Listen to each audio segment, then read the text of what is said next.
So right now I am waiting for the call from my fertility clinic. I'm waiting for my nurse to call to tell me what my numbers are. Today is July 8th. Today is July 8th, Tuesday, July 8th. And I had my first beta drawn on Thursday, on the 3rd of July, right before going out of town. So because we could not, my RA's office, they decided, or the nurse that I spoke with, my nurse, said that they prefer that people not get their blood work done out of town because they could use different reagents, and that can cause a slightly different result than what they would have got in their office with their lab. So because of that, I had to wait 5 days, Thursday, Friday, Saturday, Sunday, Monday, 5 days to have my betas drawn again because we went out of town. I am nervous. I'm very nervous because I have had some symptoms, I guess you could say. I've had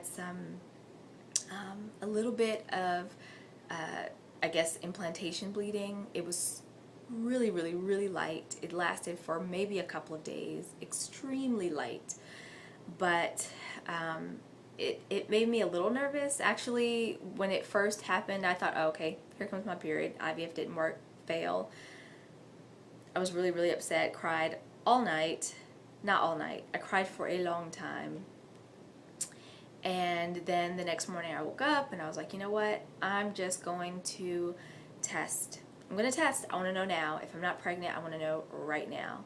So I had just used the bathroom, and then I made the decision that I wanted to take a pregnancy test. So that was kind of rough.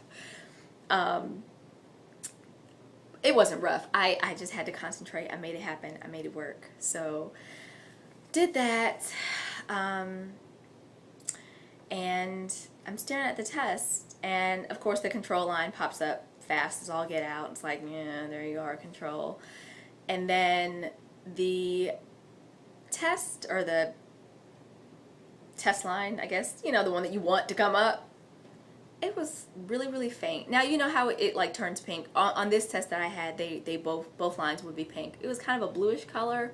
It was extremely faint, but I'm staring at it like, am I just making this up? Is this line really there, or what? So I kept staring at it, and it kept getting more noticeable. It was becoming a more distinct line, and then it started to kind of turn pink, and I was like, yeah, right. There's no way. There's no way this thing is turning pink. It's turning pink. Oh my goodness. And then I started freaking out, like, because my husband did not want to know the results of a urine pregnancy test. He felt like he only wanted the results from the doctor's office when they call, which is 2 days away. It's Tuesday, and it's not happening until Thursday. So Tuesday. So now I'm crying for a whole nother reason. Tuesday morning. And my eyes are puffy from the previous night's crying escapades. And so now I'm like, okay, I'm really going to work with puffy eyes. Thankfully, it was super early in the morning. My eyes had time to calm down. It wasn't really noticeable. I did my makeup. It was all fancy and stuff. So I had a great day at work, of course. And then still, mind you, not telling my husband, not spreading the word. Wednesday comes, same deal. Then, of course, I blabbed to my internet ladies, lots of internet ladies, because I needed support. I just wanted people to know, not like my immediate friends and family, because I didn't really want to talk about it, but I wanted somebody to know. I wanted all of those, oh, congratulations, you got your BFP, da, da, da, da. I wanted that. I really wanted that. And I didn't, you know, previously post any videos on YouTube or anything like I wanted to, just because it was just really a very emotional thing for me, and I just could not make myself do it. So I didn't get any videos or anything like that. So anyway, then Thursday comes along and I go do my blood work right before work. No, I was off Thursday. I purposely did that because I wasn't planning on testing early and I wanted to be off when I got my call. So, the day goes on and I knew that they were going to call me and say, oh, you're pregnant, and I just wanted to know what my number was. So my number was 189, which was really good. My nurse said, and crazy thing, I work in an OBGYN office, so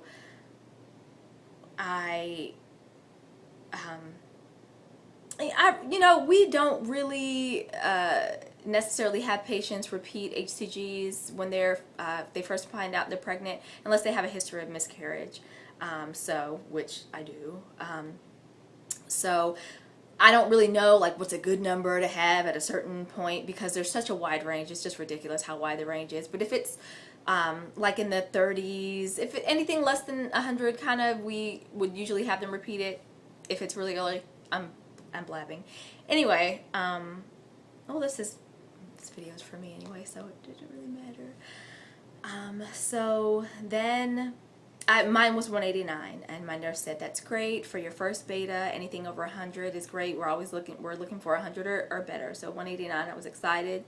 I did have some mild cramping, very, very mild, and I knew that that's normal because I tell patients all the time it's completely normal. It's totally normal.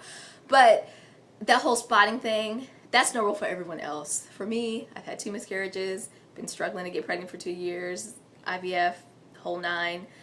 That's not normal for me, so I was upset. Anywho,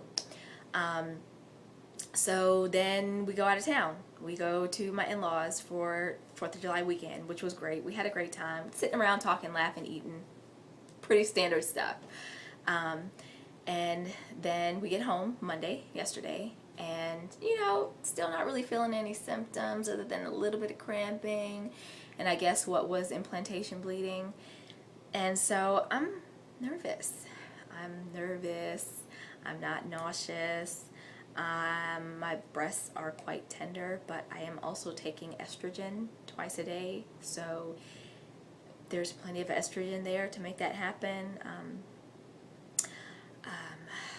So I'm waiting. I'm staring at my phone. I'm preparing my nails. I've done a lot of prep work for my manicure. I'm getting started on my feet. I've been doing laundry, watching TV, and I've been pretty good about keeping my mind occupied, but I cannot help but feel nervous. I keep going through this scenario in my head with my nurse calling and telling me that my numbers aren't great. I just have a very, unfortunately, pessimistic view of how this is going to play out just because of my history. And I am a woman of faith. I pray, I worship on a very regular basis. I do lots of stuff for the church, which I love. And there are many people praying for me on a daily basis. There are children praying for me that I love so much. And so I feel not obligated for this to work out for anyone, but I have told so many people that I'm pregnant already, and it's, oh, there's my laundry. Time to go check my laundry. But anyway, and I'm excited. I don't regret it at all because I told no one that I was pregnant the first 2 times, and when I miscarried, I had no support. I really didn't have much of anything. My husband knew, but other than that, I pretty much had to tell my friends and family, hey, I had a miscarriage. There was not the excitement of me being pregnant. I didn't have that. I just had, to tell them that I had miscarried twice. And the second time I did, tell a few people. I don't think I told it. Didn't tell any family. I told a few friends at church, just because really I just wanted them to pray for me, and it was hard. It was just really hard, and you know, I would put on a happy face, do my makeup, and do my hair. My hair is super short now, but I had, you know, like really long, pretty hair. I have short, pretty hair, but this time I decided to involve more people in my journey, because I didn't want to feel alone, no matter how it turned out. If I did get pregnant, and you know, in March sometime I'm due, we shall see, Lord willing, I will have a beautiful little brown baby in March. But if it didn't work out, I didn't want to be alone in this with just my husband, and you know, he deals with things a certain way. I wanted to have people that I could talk to, and people who knew, you know, what was going on. Even though Katrina just looks like regular old Katrina, you know, they would really know other things that were going on in my life. So now I'm waiting. I'm just waiting.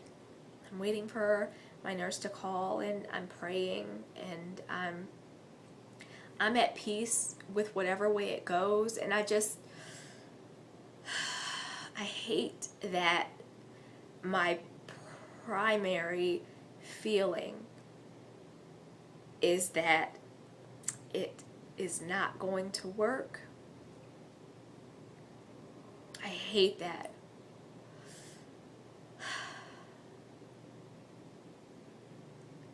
But that's been my history, and so it's just really hard to get over that, and to say, you know, you've come this far, you're 4 weeks and 5 days, and you're gonna have a baby. Like, I'm a little fluffy. I had already gained some weight prior to getting pregnant, but I'm bloated, I guess, which is a good sign. I think it's a good sign. It's a good sign, and I know that everything that's happening right now is normal. It's normal not to have super crazy symptoms, to be not throwing up all over the place. But I'm just nervous. And I just wanted to make this video. I seriously doubt that I will post it, but just wanted to get my thoughts down, because I really want to journal about this. I have a journal. I have a pregnancy journal that I bought with the intention of writing down my thoughts. But every time I think about getting it, I just think, well, what if you're not really, like, I am pregnant. I'm pregnant. I'm sure, quite sure if I took a pregnancy test right now, it would say pregnant. But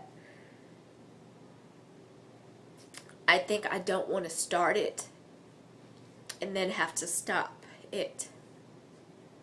And I know no one knows the future. I mean, I deal with patients all the time who have losses at every point in their pregnancy, 10 weeks, 11 weeks, 12 weeks.